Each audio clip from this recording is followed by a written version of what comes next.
ကားလောကကြီးတစ်ခုလုံးကိုလေတယောက်တည်းနဲ့ပြောင်းပြန်လှန်ပစ်ခဲ့တဲ့ company တစ်ခုရှိတယ်သူတို့ရဲ့အောင်မြင်မှုဆက်လန်းကတကယ်ကိုတန်တဲ့ယာရီတစ်ပုတ်လိုပဲဟုတ်ပါပဲအဲ့ဒီ company ကတော့ Tesla ပါပဲဒီနေ့တော့ Tesla အကြောင်းကိုအတူတူလေ့လာကြည့်ကြရအောင်တစ်ချိန်ကလေ Tesla ရဲ့ဈေးကွက်တန်ဖိုးကဒေါ်လာ1 trillion ကျော်အထိရောက်ခဲ့ဘူးတဲ့ဟုတ်တယ် trillion နော် trillion with a t ပေါ့ဆိုတော့ဒီလောက်မကြဘူးတဲ့တန်ဖိုးမျိုးကိုကားကုမ္ပဏီအသစ်လေးတစ်ခုကဘလို့များရောက်အောင်တွားနိုင်ကြတာလဲအဲ့ဒါကိုပဲအတူတူကြည့်ကြရအောင်ဒါပဲကျွန်တော်တို့အထက်ကထားပြီးပြောချင်တဲ့မေးခွန်းပဲနှစ်ပေါင်းတရာကျော်လောက်ဈေးကွက်ကိုချုပ်ကင်ထားတဲ့ကားလောကရဲ့ဘီလူကြီးတွေကို21ရာစုမှာမှပေါက်ဖွာလာတဲ့ startup တေးသေးလေးတစ်ခုကဘလို့များပြန်ပြီးစင်ခုန်နိုင်ခဲ့တာလဲ Tesla ရဲ့ဇလန်အစားကလေးတကယ်တော့ဖြစ်နိုင်ခြင်းမရှိသလောက်နဲတဲ့လောင်းကြီးကြီးတစ်ခုလောပါပဲအရာလုံးကိုပုံငေါပြီးကစားခဲ့ရတယ်အကြီးကြီးလောင်းခဲ့ရတယ်လက်စစ်ကားလောင်းကစားပွဲကြီးတစ်ခုပေါ့ကဲဒီ timeline ကိုကြည့်လိုက်ရင်သူတို့ရဲ့ AI ကြီးဆုံးအစောပိုင်းနှစ်တွေကိုတွေ့ရပါမယ်အစားတော့ Tesla A Leary ကတီကောင်ခဲ့တာပါဒါပေမဲ့မကြခင်မှာပဲ Elon Musk ရဲ့ကြီးမားတဲ့ညနေမျိုးမှုကဝင်လာပြီး company တို့အသက်ဆက်ရှင်ဖို့အောက်ဆီဂျင်လိုခစ်လာခဲ့တယ်နောက်တော့ပထမဆုံးက Roadster ကိုထုတ်လုပ်ခဲ့ပြီးမြဲတကယ်ကိုအလဲအဖြောင်းဖြစ်သွားစေတာကတော့ American အစိုးရစီကရတဲ့ချင်းငွေပါပဲတကယ်လို့ဒါအဲ့ဒီငွေသာမရခဲ့ရင်ဒီနေ့ Tesla ဆိုတာရှိချင်မှရှိမှာပါအဲ့ဒါကပဲ Tesla ရဲ့အောင်မြင်မှုရဲ့လျှို့ဝှက်ချက်သူတို့ရဲ့ master plan ပေါ့ဒါကလေကာလောကရဲ့ထုံးစံနဲ့လုံးဝကိုစံကျင်ဘက်ပဲစဉ်းစားကြည့်လေတခြားကုမ္ပဏီတွေကဈေးသက်သာတဲ့ကားတွေအများကြီးရောင်းဖို့စ조사နေတဲ့ချိန်မှာ Tesla ကတော့ဈေးအကြီးကြီးကားလေးတွေကိုအရင်ရောင်းတယ်ပြီးတော့အဲ့ဒီကရတဲ့အမျက်နဲ့မှလူတိုင်းစီးနိုင်မဲ့ကားတွေကိုထုတ်ဖို့ရည်ရွယ်ထဲတာတော်တော်လေးကိုကွဲထက်တဲ့အားလုံးချက်ပဲဒီမှာတင်သူတို့ရဲ့ master plan လက်တွေ့မှာဘယ်လိုအလုပ်လုပ်သွားလဲဆိုတာရှင်းရှင်းလင်းလင်းတွေ့နိုင်ပြီ2008ခုနှစ်တုန်းကလူချမ်းသာတစုပဲဝင်နိုင်ခဲ့တဲ့ roster ကနေရတဲ့ပိတ်စံတွေက2019ခုနှစ်မှာလူအများစုလက်လန်းမိနိုင်ပဲ Model 3ကိုဘယ်လိုမွေးဖွားပေးခဲ့တယ်လဲဆိုတာကိုပေါ့တစင်ချင်းစိတ်တိစောက်ခဲ့တဲ့ခရီးလမ်းမှာပဲဟုတ်ပြီအခုရောက်လာတဲ့အပိုင်းကတော့ကုမ္ပဏီရဲ့သမိုင်းတစ်လျှောက်မှာအခက်ခဲဆုံးနဲ့အဆုံးဖြတ်ပေးနိုင်ဆုံးအချိန်ကာလပါပဲလူတိုင်းစီးနိုင်ရဲ့ကားတွေကိုအများပြထုတ်လုပ်ဖို့စူးစမ်းရင်းနဲ့ကုမ္ပဏီတစ်ခုလုံးပြိုလဲတော့မလို့ဖြစ်ခဲ့တဲ့အချိန်ကြီးပေါ့ဗျာဒီကနန်းကိုတစ်ချက်ကြည့်လိုက်ပါ32,500ဟုတ်ပါတယ်3,2500ဒါက Model 3စုကိုကြီးညာပြီးတစ်ဖက်တည်းနဲ့တင်ရခဲ့တဲ့ကြိုတင်မာယူမှုအရေးအတွက်ပဲဒါကတစ်ဖက်မှာမယုံနိုင်စရာအောင်မြင်မှုကြီးတစ်ခုဖြစ်ပေမဲ့တစ်ဖက်မှာတော့သူတို့ပခုံးပေါ်ကိုတက်ဖီလာတဲ့ကြီးမားလာတဲ့ဂရီကိုဝါနဲ့ဖျားကြီးတို့ကိုဖြစ်လာခဲ့ပါတယ်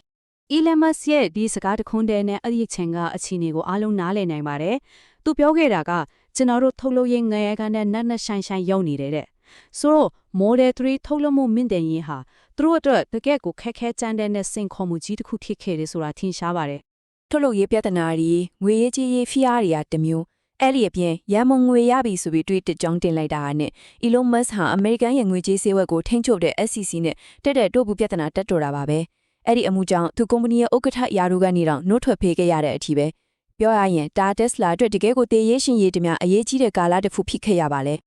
ေဒါပေမဲ့လေ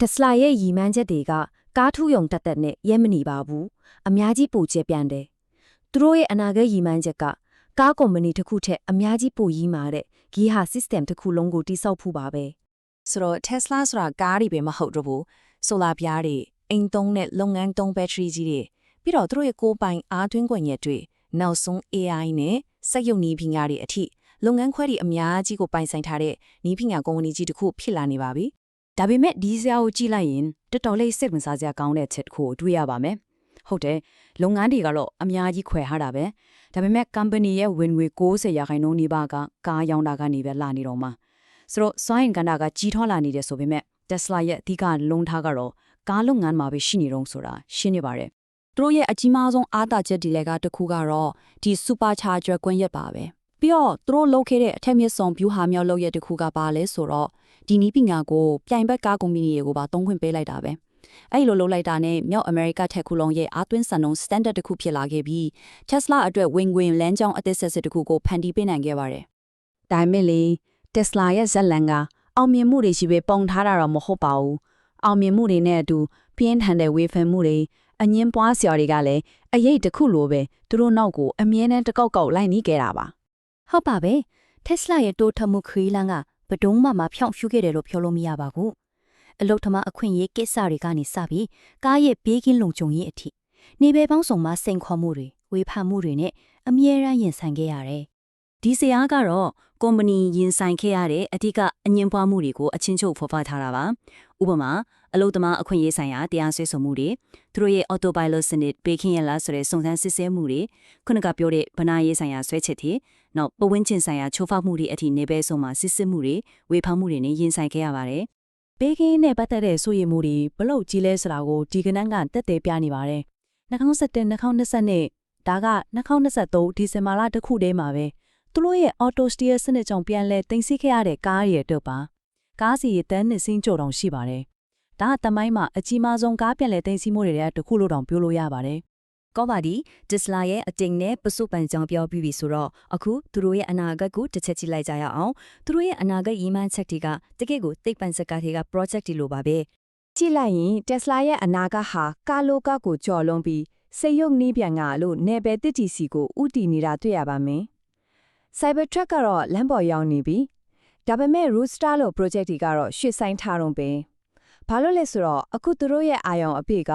Robot Taxi မကင် Optimus လို့ခေါ်တဲ့လူသားပုံစံစေရုပ်စီကိုရောက်နေလို့ပါပဲ။တကယ်တော့သူတို့ဟာကားကုမ္ပဏီတစ်ခုကနေ AI ကုမ္ပဏီတစ်ခုဖြစ်အသွင်ပြောင်းဖို့ကြိုးစားနေတာပါ။ဒီချက်ကတော့တော်တော်လေးကိုအံ့ဩစရာကောင်းပါတယ်။သူတို့ရဲ့အထင်ကရဇင်ခံကား model နှစ်ခုဖြစ်တဲ့ Model S နဲ့ Model S ကိုရက်ဆိုင်ပြီးအဲ့ဒီစာလူသားပုံစံစေရုပ် Optimus ထုတ်လုပ်ရေးကိုဦးစားပေးမယ်ဆိုတဲ့ဆုံးဖြတ်ချက်ဟာသူတို့ဟာရိုးရိုးကားကုမ္ပဏီတစ်ခုအဖြစ်ဆက်ရှိနေတော့မှာမဟုတ်ဘူးဆိုတာကိုအထင်ရှားဆုံးပြလိုက်တာပါပဲ။နောက်ဆုံးအနေနဲ့ဒီမေကုန်းလေးတစ်ခုနဲ့ပဲအဆုံးသတ်ချင်ပါတယ်။ Tesla ရဲ့နောက်အခန်းကဏ္ဍကိုလမ်းသစ်ထွင်တဲ့တီထွင်စံသစ်မှုတွေကသတ်မှတ်သွားမလား။ဒါမှမဟုတ်စက်တိုက်ဖြစ်ပေါ်နေတဲ့အငြင်းပွားမှုတွေကပဲသတ်မှတ်သွားမလား။တနည်းပြောရရင်သူတို့ဟာနိပညာလောကကိုတော်လန်ပြောင်းလဲခဲ့တဲ့ရှစ်ဆောင်သူဖြစ်မှတ်တမ်းဝင်မလား။ဒါမှမဟုတ်အငြင်းပွားမှုတွေရဲ့အရေးအောင်ပါပဲလမ်းပြောက်သွားမလား။အဖြေကိုတော့အချိန်ကပဲပေးသွားပါလိမ့်မယ်။